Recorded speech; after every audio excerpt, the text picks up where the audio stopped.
कि आप अगर इग्नू के स्टूडेंट हो और एमए जो हिस्ट्री से कर रहे हैं तो ये वीडियो आपके लिए मोस्ट इंपॉर्टेंट होने वाली है, क्योंकि यहाँ पे जो है ना कुल 5 क्वेश्चंस, ठीक है, डिस्कस करेंगे हम लोग। और एग्जाम में कैसे लिखा जाता है इस बात का भी ध्यान रखेंगे। तो आप लोग जो है ना इस वीडियोस को पूरा देखिएगा। और अगर ये वीडियोस आपके लिए हेल्पफुल है तो एक बार लाइक और कमेंट भी जरूर करिएगा, और नए हैं तो एक बार सब्सक्राइब भी जरूर कर लीजिए, ठीक है। क्योंकि इस तरह के वीडियोस है आपको अब प्रत्येक दिन मिल सकता है, ठीक है। तो आप मिस नहीं करेंगे। और आपको अगर इसका फ्री में नोट्स चाहिए, पीडीएफ चाहिए, तो आप जो है ना डिस्क्रिप्शन में जा करके जो है आप आसानी से क्या कर सकते हो, जाए नोट्स भी ले सकते हो, ठीक है। तो चलिए अब ज्यादा देरी करे बिना हम क्या करते हैं, स्टार्ट करते हैं आज का पहला क्वेश्चन, ठीक है। देखिए, तो इससे पहले हम आपको बता दे रहे हैं कि आप जो है ना एग्जाम में अगर आपको मान के चले कि क्वेश्चंस आती है तो आप क्या करिएगा। तो हम पिछली बार भी मैंने बताया था कि जो भी क्वेश्चन दिया है सबसे पहले उस क्वेश्चन को समझिए और उस क्वेश्चन का फॉर्मेटिंग कीजिए। फॉर्मेटिंग क्या करना है, सबसे पहला पार्ट यानी पहला जो बनाना है, एक भूमिका लिखना है, यानी पहला इंट्रोडक्शन लिखना है, ठीक है, जो 2 से 3 लाइन का होगा, ठीक है, ये आपको देना है। उसके बाद आपको क्या करना है, भूमिका देने के बाद मध्य भाग होगा।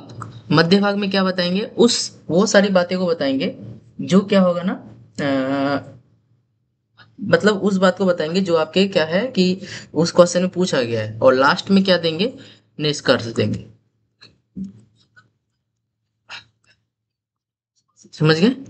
तो ये सब टॉपिक को ध्यान में रखते हुए आपको क्या करना है, पढ़ना है। और साथ में जो है एग्जाम में किस तरह क्वेश्चन है ये चीजें ध्यान में रखेंगे, ठीक है। तो चलिए पहला क्वेश्चन हम लोग देखते हुए इसको सॉल्व करने की कोशिश करते हैं और पढ़ते हैं साथ में, ठीक है। जैसे पहला क्वेश्चन दिया हुआ है, देखिए पहला क्वेश्चन क्या कहता है कि परंपरागत चीनी इतिहास लेखन की प्रमुख विशेषताओं का टिप्पणी कीजिए। यानी जो परंपरागत जो चीनी इतिहास लेखन है उनकी विशेषताओं को क्या करना है, टिप्पणी करना है, यानी कि वर्णन करना है, ठीक है। और वर्णन करते हुए क्या करेंगे, उसका जो है आंसर लिखना है, ठीक है। तो देखिए इसका आंसर लिखने के लिए क्या कीजिएगा, तो सबसे पहले क्या देंगे, छोटा सा इंट्रोडक्शन देंगे जिसको हम भूमिका कर रहे हैं। भूमिका में क्या बताइएगा, सबसे पहले बताना है कि ये जो इतिहास लेखन में इसकी क्या क्या भूमिकाएं हैं, मतलब वो लिखेंगे, ठीक है। एक सेकेंड, थोड़ा मिस्टेक हो रही है।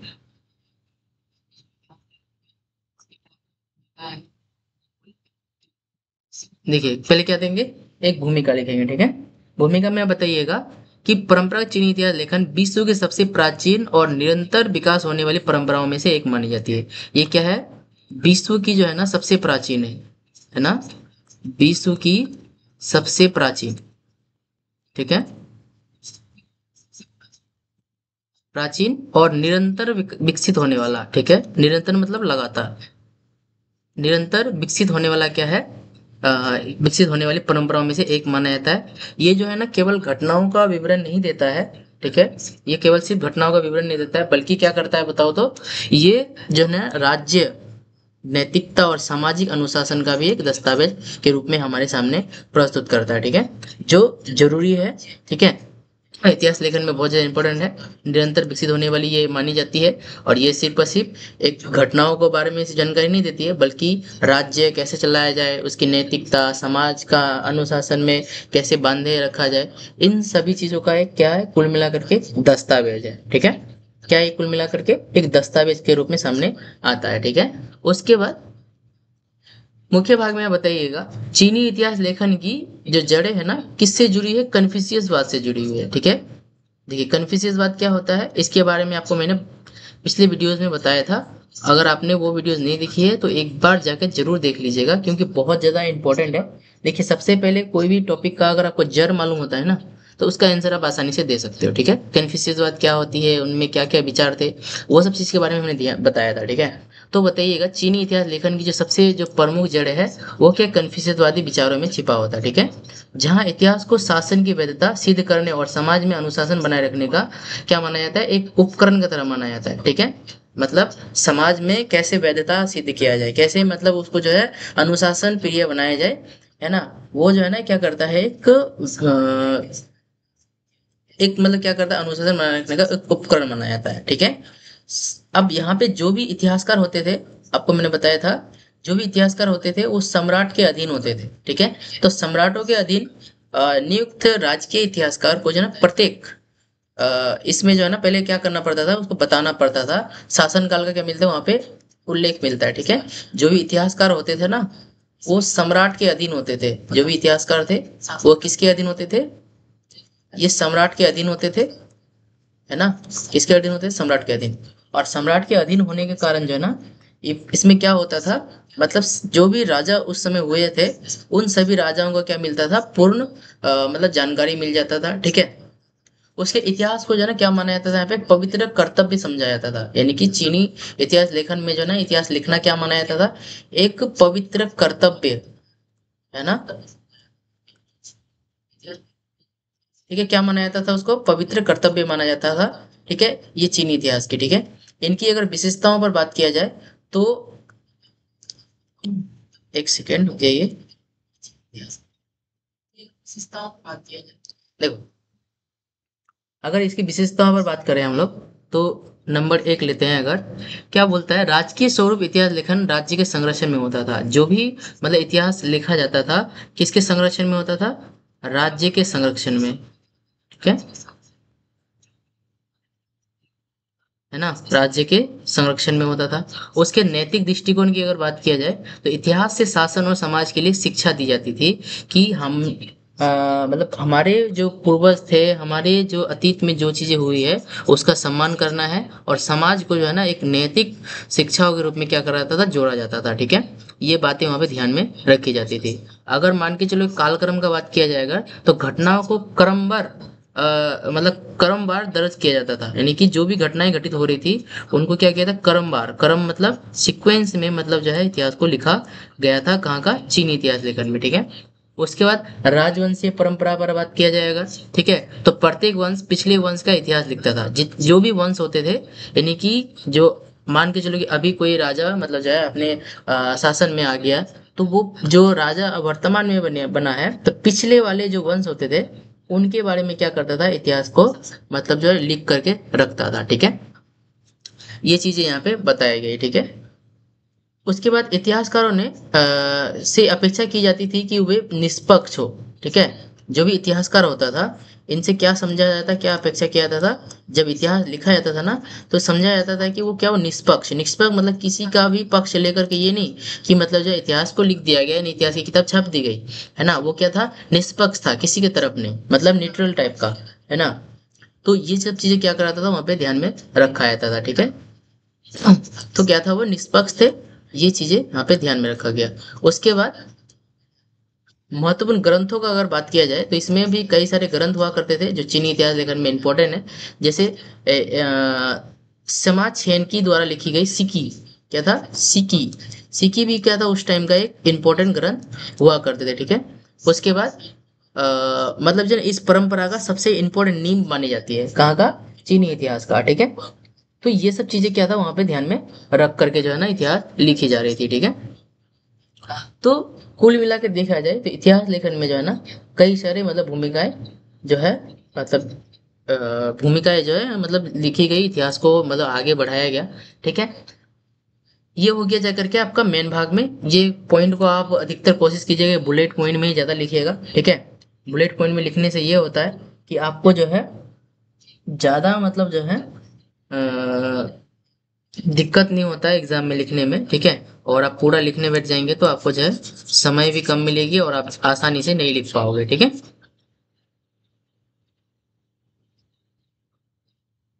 चलिए अब हम यहाँ पे इसका निष्कर्ष लिखेंगे साथ में, जिसे निष्कर्ष में आपको बताए थे अभी। निष्कर्ष में क्या करना है, शॉर्ट में आपको बताना है, मतलब पूरा बात का जो है ना सार आपको 2 से 3 लाइन में समझा देना है, ठीक है। तो क्या बताइएगा, तो चीनी इतिहास लेखन की परंपरा में इतिहास को नैतिक अनुशासन के रूप में प्रतिष्ठित किया गया ना। मतलब जो हाँ इतिहास लिखने की जो परंपरा थी वो क्या था, नैतिक अनुशासन लाने के लिए जो इतिहास लिखी गई थी। यह इतिहास केवल बल्कि राजाओं की कथा ही नहीं होती थी, बल्कि राजनीतिक नैतिकता, सांस्कृतिक आदर्श, कई सारी बातों को यहाँ पे शामिल किया जाता था। तब जाकर के जो ना इतिहास लेखन में ये भूमिकाएं निभाते थे, ठीक है।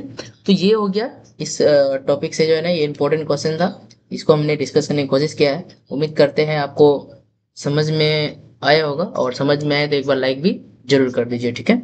चलिए अब हम देखते हैं अगला क्वेश्चन। देखिए अगला है 2 नंबर क्वेश्चन। देखिए क्या बोलता है, कन्फ्यूशियसवाद ने चीनी इतिहास को लेखन को किस प्रकार प्रभावित किया। जो कन्फ्यूशियसवाद है, अभी हमने आपको बताया कि कन्फ्यूशियसवाद जो है क्या है, ठीक है। तो कन्फ्यूशियसवाद जो है मतलब किस प्रकार से जो है ना ये क्या किया, चीनी इतिहास को लेखन में हमें मतलब मदद किया, और ज्यादा से ज्यादा मतलब क्या किया वहां पे उसको लिखने में जो है महत्वपूर्ण भूमिका अदा किया, ठीक है। इसके बारे में क्या करना है, हमें बताना है, ठीक है।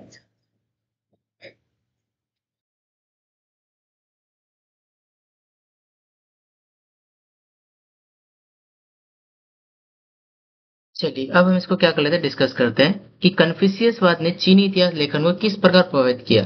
ठीक है, तो मैंने अभी आपको बताया कि जो कोई भी क्वेश्चन है उसको 3 भाग में बांट लेंगे। पहला भाग में बोलेंगे इसका बताएंगे छोटा सा इंट्रोडक्शन, जिसे हम क्या कहते हैं, भूमिका कहते हैं, ठीक है। तो कन्फ्यूशियसवाद जो है चीन के महान दार्शनिक थे। कन्फ्यूशियस क्या थे, चीन के महान दार्शनिक थे, ठीक है। यहाँ पे देखिए लिखा हुआ है, चीन के क्या थे, महान दार्शनिक थे, जिन्होंने नैतिकता, अनुशासन और परंपरा पर आधारित आधारित समाज की क्या किया, कल्पना किया, ठीक है।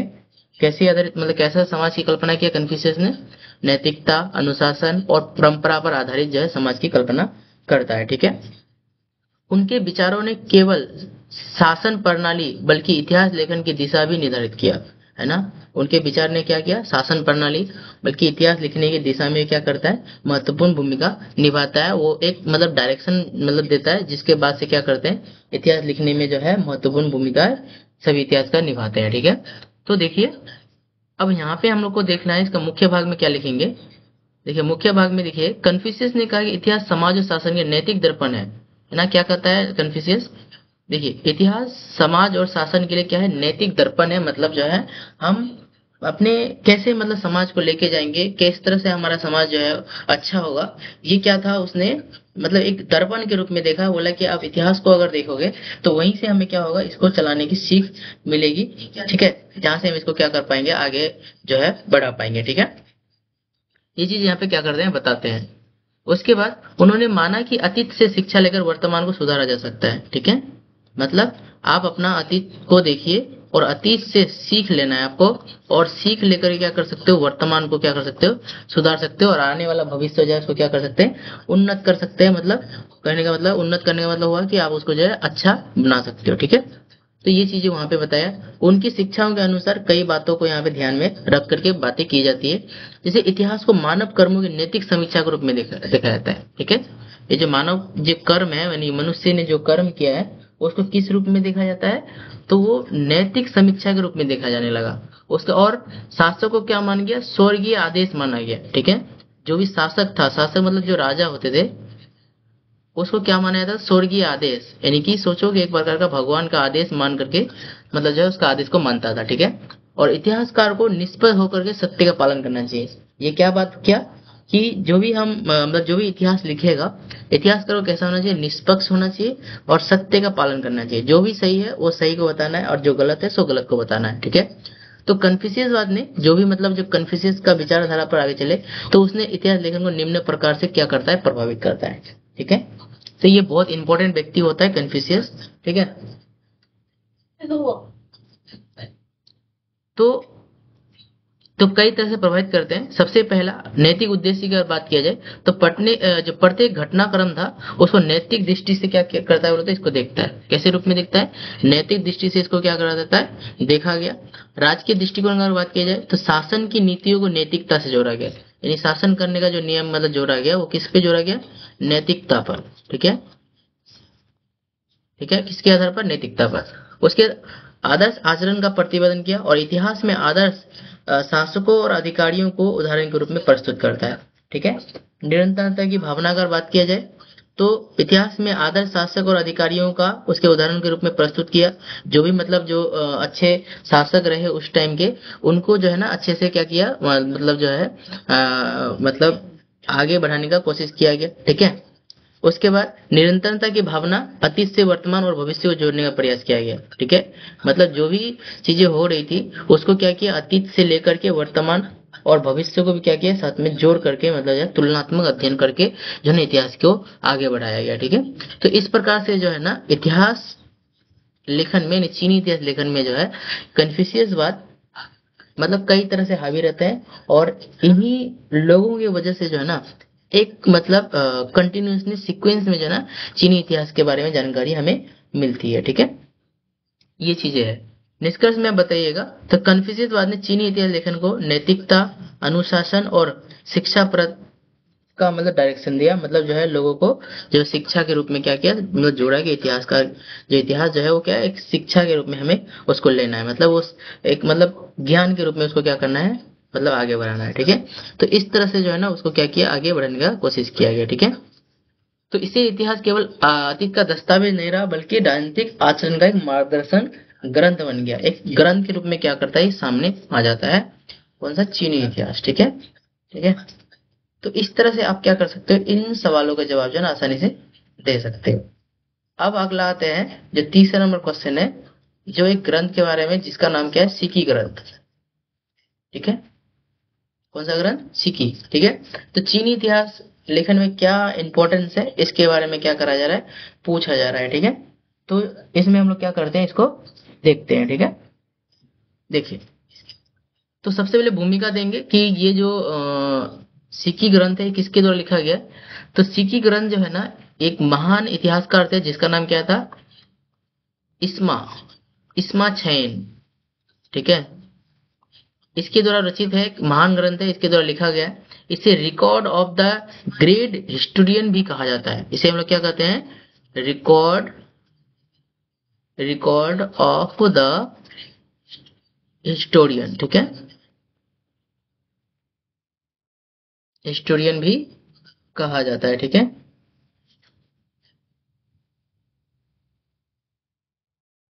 इसको हम लोग क्या कहते हैं, record of the great historian भी कहते हैं, किसको, सिक्की ग्रंथ को। ठीक है, ये चीन के इतिहास की लेखन की क्या एक नींव है और आदर्श दोनों है। मतलब एक प्रकार से बोलो कि ये क्या है, एक नींव है। नींव मतलब उसी से मतलब जो है ना एक प्रकार का एक खंबा तैयार हुआ, उसके बाद से जितने इतिहास करते हैं ना धीरे धीरे इतिहास को जो है आगे लिखने में मदद करते हैं। ठीक है, तो सिक्की जो है ना इसमें लगभग कितने अध्याय में ये विभाजित है, तो लगभग 130 अध्याय में क्या है, विभाजित है। सिक्की जो ग्रंथ है कितने अध्याय में ये विभाजित है, लगभग तो 30 ग्रंथों में ये क्या है, विभाजित किया हुआ है। ठीक है, याद रखना है। ठीक है, और इसमें प्राचीन काल से लेकर हान वंश तक की घटनाओं का वर्णन है। ठीक है, कब से कब तक यहाँ पे जो वर्णन किया गया, जो आपका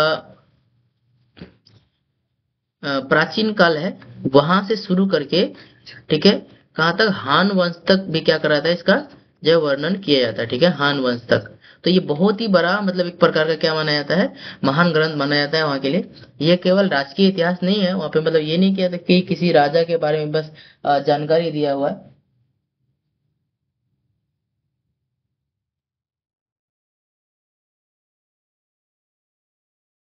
ठीक है, तो ये जो है ना मतलब हान वंश का जो है मतलब माना जाता है कि हान वंश के वंश तक का यहाँ तक मतलब जो है इतिहास का वर्णन किया गया। यह वह केवल राजकीय जो है ना राजकीय नहीं बल्कि समाज, उसके बाद अर्थव्यवस्था, संस्कृति और व्यक्तियों का विस्तृत अध्ययन देता है। सभी चीज का क्या देता है, विस्तृत अध्ययन देता है। ठीक है, इसका विस्तार अगर बात किया जाए, लगभग 2000 वर्षों का इसमें इतिहास शामिल है। कितना वर्षों का, 2000 वर्षों का इसमें इतिहास शामिल है, किसमें, सिक्की ग्रंथ में। ठीक है, इसका संरचना का अगर किया जाए तो इसको 5 भाग में क्या किया है, विभाजित किया गया है। पहला है आधार वर्ष, कालक्रम, जीवनी, राज्य विवरण और भाषण। ये कितने भाग में इसको मतलब बांटा गया है, 5 भागों में बांटा गया है। ठीक है, कितने भाग में, 5 भाग में इसको बांटा गया है। अगर इसमें वास्तविक अगर बात किया जाए तो समाछेन ने व्यक्तिगत विचार कम रखे और जो न तथ्यपरक शैली ज्यादा अपनाई। अब ये इसको लिखने वाले व्यक्ति कौन है, समाछेन है। ठीक है, तब इसका मतलब ये नहीं है कि बस वो अपना विचार को ही मतलब रख दे। ये किसके विचार को रखा, मतलब अपना मतलब विचार कम रखा, बल्कि किसको ज्यादा रखा, तो ये जो है ना तथ्यपरक बातों पर ज्यादा मतलब ध्यान दिया। उसमें जो मतलब जो मूल बातें थी उन बातों को लेकर के वो चले। ठीक है, ये याद रखना है। उसके बाद साहित्यिक सौंदर्य की बात किया जाए तो यहाँ पे भाषा जो है सरल रखा गया, आकर्षक और नैतिक दृष्टि से शिक्षाप्रद बनाया गया है ना। इसका महत्व अगर बात किया जाए तो इस ग्रंथ में चीन के बाद राजवंशी इतिहासों की संरचना तय की गई। ठीक है, किसकी संरचना तय की? राजवंशी इतिहासों की संरचना को भी इसमें क्या करा जाता है? तय किया गया। ठीक है, तो इस तरह से जो ना कुल मिला के जो ना ये जो सिक्की ग्रंथ है बहुत ज्यादा इंपॉर्टेंट है, और मेरे ख्याल से लगता है ये एग्जाम में पूछे जा सकते हैं। अगर ये 20 नंबर में नहीं पूछा जाए अगर, तो जरूर ये 10 नंबर वाले क्वेश्चन में पूछा जाएगा। ठीक है, तो आप इसको जो है ना इग्नोर करके नहीं जाइएगा, इसको जरूर से जरूर पढ़ के जाइएगा और याद करिएगा। देखिए ये सब जो पॉइंट है ना, इसको आप बुलेट में ही मतलब बुलेट पॉइंट में याद रखिएगा और आसानी से याद भी हो जाएगा। ठीक है, तो चलिए हम आगे बढ़ जाते हैं। इसका निष्कर्ष लिखना है हम लोग को। तो सिक्की ने केवल चीन का पहला संगठित इतिहास ग्रंथ नहीं है, बल्कि उसने चीनी इतिहास लेखन को वैज्ञानिक, नैतिक और प्रणालीबद्ध रूप देने का काम करता है। कौन? सिक्की। ठीक है, इसे उचित ही चीनी इतिहास की आत्मा कहा जाता है। यानी इस ग्रंथ को हम लोग क्या कहते हैं? चीनी इतिहास की आत्मा कहते हैं। चीनी इतिहास की आत्मा किसको कहा जाता है? चीनी इतिहास की आत्मा। आपसे अगर पूछे कि चीनी इतिहास की आत्मा किसे कहते हैं, तो आप बोलिएगा सिक्की ग्रंथ को कहा जाता है। ठीक है, ये याद रखिएगा। और इसके लेखक कौन है? समा छैन इसका जो है लेखक है। ठीक है, तो इस तरह से जो है ना अब इसका क्या कर सकते हो, जो है आंसर लिख सकते हो। ठीक है, तो ये हो गया तीसरा नंबर क्वेश्चन। ठीक है, और अब आते हैं चौथा नंबर क्वेश्चन में। ठीक है, जो हमारे एग्जाम के लिए बहुत इंपॉर्टेंट क्वेश्चन है। ठीक है, अब ये क्वेश्चन देखिए, जो तीसरा और चौथा नंबर क्वेश्चन बता रहे हैं ना, ये शायद ही जो क्वेश्चन है जिसको आप इग्नोर करके जाइएगा। इस क्वेश्चन को जो है ना जरूर मतलब जो एग्जाम में आ सकता है। ठीक है, तब इसको देखिए क्या कहता है। चीनी इतिहासकारों ने के अनुसार स्वर्गीय आदेश का क्या अर्थ है? ठीक है, मतलब क्या अर्थ है स्वर्गीय आदेश का? तो सबसे पहले स्वर्गीय आदेश देख लेते हैं क्या है। तो स्वर्गीय आदेश है ना चीनी राजनीतिक दर्शन का मूल सिद्धांत है। क्या है ये? मूल सिद्धांत है। किसको? देखिए जो शासक होते थे ना, जो शासक होते थे, शासकों का आदेश को क्या कहा जाता था? स्वर्गीय आदेश कहा जाता था। ठीक है, जो शासकों का आदेश होता था उसको क्या कहा जाता था? स्वर्गीय आदेश कहा जाता था। ठीक है, स्वर्गीय आदेश किसको कहा जाता था? शासकों के आदेश को स्वर्गीय आदेश कहा जाता था। ठीक है, उसके बाद तो ये जो है ना एक प्रकार का राजनीतिक दर्शन का मूल सिद्धांत था। ये विचार था कि सम्राट का शासन स्वर्ग है। क्या है? सम्राट का जो शासन होगा, यानी जो शासक होंगे वहां का, उसका जो शासन है क्या है? स्वर्ग है। और उनके द्वारा जो भी नैतिक अधिकार पर मतलब हमारे अधिकार पर क्या है? उसका अधिकार होगा। ठीक है, और उस वो जो आदेश देंगे उसके आदेश को क्या माना जाएगा? स्वर्गीय आदेश माना जाएगा। ठीक है, तो चीनी इतिहासकारों के अनुसार शासक तभी तक वैध होता था जब तक कि वह न्यायप्रिय, नैतिक और जनहितकारी शासन करता था। आप ध्यान से देखिए, ये बहुत इंपॉर्टेंट यहाँ पे बात कहा गया है। देखिए अब ये नहीं कि यहाँ पे जो हमने बताया स्वर्गीय आदेश कहा गया, लेकिन तब तक माना जाएगा, तब तक उसके बाद को ऐसा माना जाएगा जब शासक जो है ना न्यायप्रिय होगा। ठीक है, न्यायप्रिय मतलब जो न्याय की बातें करेगी, न्याय मतलब राज्य में न्याय होगा, नैतिकता पर रहेगा, और जनहितकारी शासन होगा, मतलब लोगों के लिए शासन करेगा, लोगों के लिए नियम बनाएगा। तो ऐसा जब होता है तो उसको कहा जाता है कि स्वर्गीय आदेश है। ठीक है, अगर मान के चलो कि वो चीजें अगर नहीं करता है, यानी जब वो भ्रष्ट बन जाता है, अत्याचारी बन जाता है, तो स्वर्ग उसका आदेश किसी अन्य योग्य व्यक्ति को दे देता था। मतलब अब मान के चलो कि कोई राजा है, और वो राजा जो है ना अब बन चुका है, अत्याचारी हो चुका है, तो उसका जो भी मतलब स्वर्ग है, यानी उसका जो शासन है वो क्या कर दिया जाएगा? किसी अन्य व्यक्तियों को दे दिया जाता था। ठीक है, तो इस विचार के माध्यम से इतिहासकारों ने राजनीतिक परिवर्तन को नैतिक वैधता दिया है। अब तुम सोच के देखो कितना डर बना कर रखा गया था ना, मतलब ये जरूरी भी होता है ना। अब देखिए, अब कोई भी जब राजा बन जाता है, किसी को जब शक्ति मिल जाती है ना, तो वो क्या बन जाता है? पहले तो ठीक रहता है, बाद में क्रूर बन जाता है। ठीक है, तो उसको नियंत्रण करने के लिए ये जरूरी था। ठीक है, यानी स्वर्ग किसको कहा गया? मतलब राजा जो जब तक मतलब न्यायप्रिय और नैतिक जनहितकारी शासन चलाएगा, तो उसको क्या माना जाएगा? स्वर्ग माना जाएगा, और उसके आदेश को स्वर्गीय आदेश माना जाएगा। लेकिन जैसे ही वो भ्रष्ट बन जाएगा, ठीक है, तो जैसे ही वो मतलब भ्रष्ट बन जाएगा, तो उसको क्या कर दिया जाएगा? उसका जो गद्दी छीन करके दूसरे को दे दी जाएगी। ठीक है, ये याद रखना है। तो इससे इस विचार से क्या है? राजनीतिक परिवर्तन को नैतिक वैधता देने का काम करता है। ठीक है, इस चीजों को हम लोग क्या करना है? ध्यान में रख करके जो है बताना है। ठीक है, उसके बाद देखिए, झोउ वंश ने सांग वंश को पराजित किया और इसे स्वर्गीय आदेश का परिणाम बताया गया। ठीक है, झोउ वंश ने क्या किया? सांग वंश को पराजित किया।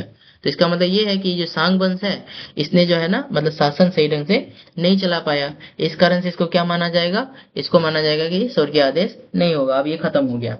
ठीक है, तो इसको भी मतलब जो है ध्यान में रख के देखना है हम लोग को। इसका मुख्य अर्थ क्या है, तो शासन की वैधता में नैतिकता आधारित बनाना, इसका यही एक मतलब अर्थ निकालता है। ठीक है, कि मतलब जो भी शासन की जो वैधता होगी, मतलब जो वहां पे जो बातें कही गई, वो उसको क्या करना था, वैधता प्रदान करना था। ठीक है,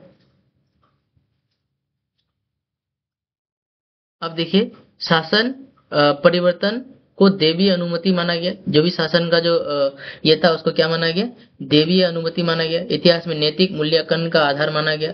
समाज में न्याय और आचरण की रक्षा सुनिश्चित की गई, कि किस प्रकार के जो है ना वहाँ पे मतलब जो है न्याय व्यवस्था लागू किया जाए। ठीक है, इस तरह से जो है ना इसको स्वर्गीय आदेश माना गया। ठीक है, तो याद रखिएगा, तो स्वर्गीय आदेश क्या है, यहाँ पे निष्कर्ष में आगे बताइएगा कि चीनी सिद्धांत इतिहास लेखन में नैतिक मूल्य का प्रतीक माना बना। और यह विचार जो है ना इस बात को दर्शाता है कि इतिहास केवल शक्ति नहीं है, बल्कि न्याय और नैतिकता की परिभाषा परीक्षा है। मतलब आपको ये नहीं है कि आप जो है सिर्फ शक्ति मिल गई तो आप कुछ भी करेंगे, बल्कि मतलब क्या है, न्याय और नैतिकता की एक परीक्षा है। आपको जो है ना उस बातों को ध्यान में रख करके आप शासन कर सकते हो। ठीक है, ये हो गया जाकर के आपका चौथा नंबर क्वेश्चन। और ये देखिए आप लास्ट क्वेश्चन जो आज के लिए कितना, 5वां नंबर क्वेश्चन है। ठीक है, तो ये वीडियो जो है ना आपके लिए इंपॉर्टेंट है, ध्यान में रखिए, आप इसको जरूर पढ़िएगा। देखिए मैं यहाँ पे क्या कर रहा हूँ ना, लिख करके बता रहा हूँ, तो मुझे उतना एक्सपीरियंस नहीं है, लेकिन तब भी आपके लिए मैं लिखने की कोशिश कर रहा हूँ। लेकिन आप देखिएगा ध्यान से, अगर तो यहाँ पे आपको बगल में क्या है लिखा हुआ है, आप वहां से भी क्या कर सकते हो, पूरा डिक्टो पढ़ के जो है ना क्या कर सकते हैं, उसका आंसर जो एग्जाम में लिख करके आ जाओगे, आपका मार्क्स जो है अच्छा आएगा, यकीन मानिए। ठीक है, तो देखिए आज के लिए ये लास्ट क्वेश्चन है। ठीक है, और उम्मीद करेंगे आप लोग से कि आप ये वीडियो जो है आपको पसंद आई होगी, और अगर पसंद आती है तो एक बार लाइक जरूर कर दीजिएगा। ठीक है, मैं आपके लिए बहुत ज्यादा मेहनत कर रहा हूँ। ठीक है, ये मेहनत आप लोग के फायदे के लिए है। ठीक है, तो चलिए यहाँ पे अगला क्वेश्चन को देखते हैं। राजवंशीय इतिहास लेखन की परंपरा का मूल्यांकन करना है। ठीक है, राजवंशीय इतिहास लेखन में क्या क्या परंपराएं थी, उनको हम लोग को क्या करना है, यहाँ पे देखना है। ठीक है, तो चीनी इतिहास लेखन की सबसे महत्वपूर्ण परंपरा राजवंशीय इतिहास को की रही। ठीक है, जो चीनी इतिहास लेखन की जो सबसे महत्वपूर्ण परंपरा राजवंशीय इतिहास की रही।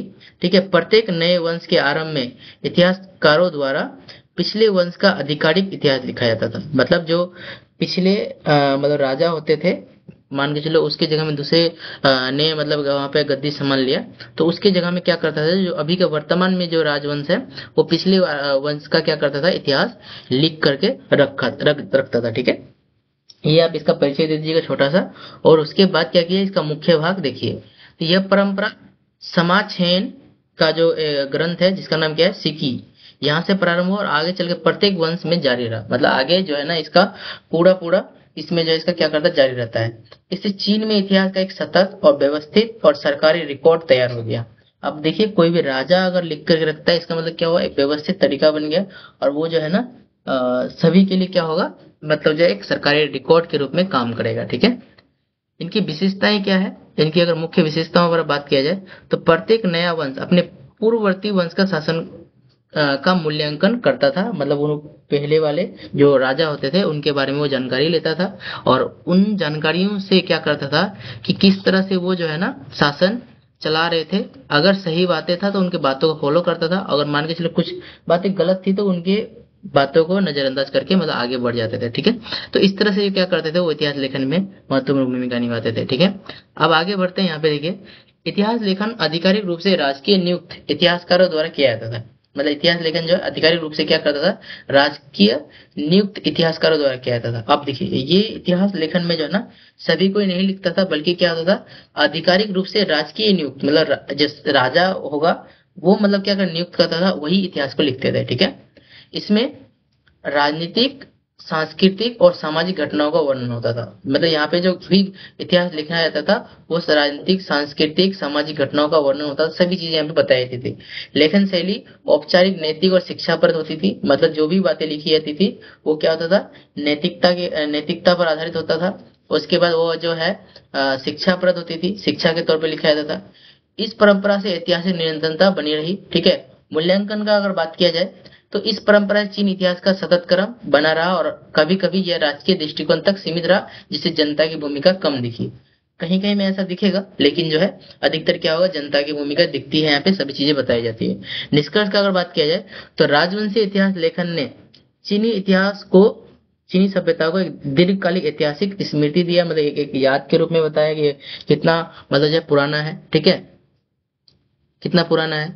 यह परंपरा इस बात का उदाहरण है कि चीन में इतिहास को लेकर को केवल अतीत नहीं माना बल्कि नैतिक पहचान के रूप में देखा गया, बोला। इसमें मतलब ऐसी बातों को ध्यान दिया गया कि हम जो है ना अतीत से सीख करके वर्तमान को सुधार सकते हैं और आने वाले भविष्य को उज्जवल बना सकते हैं। ऐसी बातों को ध्यान में रख के जो है ना इतिहास लेखन में महत्वपूर्ण भूमिका निभाता है, ठीक है। तो ये था आज के कुल 5 क्वेश्चंस जो मैंने यहाँ पे डिस्कस करने का कोशिश किया है।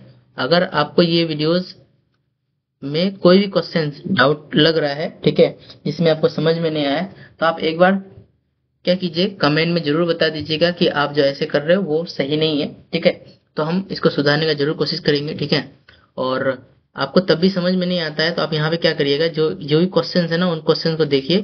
क्वेश्चंस को देखने के बाद आपका यहाँ पे आंसर भी लिखा हुआ है, ठीक है, जो आसान भाषा में है, और वहां से भी देख कर आप क्या कर सकते हो, पढ़ सकते हैं आप, ठीक है। इसका नोट्स आपको मैं जो है ना क्या करूंगा, ये जो आपका टेलीग्राम चैनल है, आप जाएंगे डिस्क्रिप्शन में, वहां पे टेलीग्राम चैनल का लिंक होगा, वहां से जा करके आप क्या करेंगे, हमारे टेलीग्राम चैनल से ग्रुप से जुड़ जाएंगे और वहीं पे आपको क्या मिलेगा, इसका नोट्स मिल जाएगा, ठीक है। और इसके लिए आपको कोई भी पे करने की जरूरत नहीं है, आपको फ्री में मिल जाएगी, ठीक है। तो उम्मीद करते हैं ये वीडियो आपको पसंद आई होगी, और अगर पसंद आई है तो एक बार लाइक जरूर कर दीजिए और अपने दोस्तों का शेयर कर दीजिए, और नहीं हो तो चैनल को सब्सक्राइब करके जरूर रख ले ताकि ऐसा वीडियो आपका मिस ना हो, ठीक है। मिलते हैं फिर से। आपका नेक्स्ट जो टॉपिक होगा वो यूनिट 3 पर रिलेटेड होगा, और कोशिश कर रहे हैं 1-2 दिन में जो है ना आपका जो आपका 109 है, ठीक है, MHI 109 है, उसको भी क्या करना है, उसका वीडियोस भी लाने वाला हूँ, ठीक है। तो आप लोग जरूर देखिए, ठीक है। फिर मिलते हैं नेक्स्ट वीडियो में, तब तक के लिए पढ़ाई करते रहिए और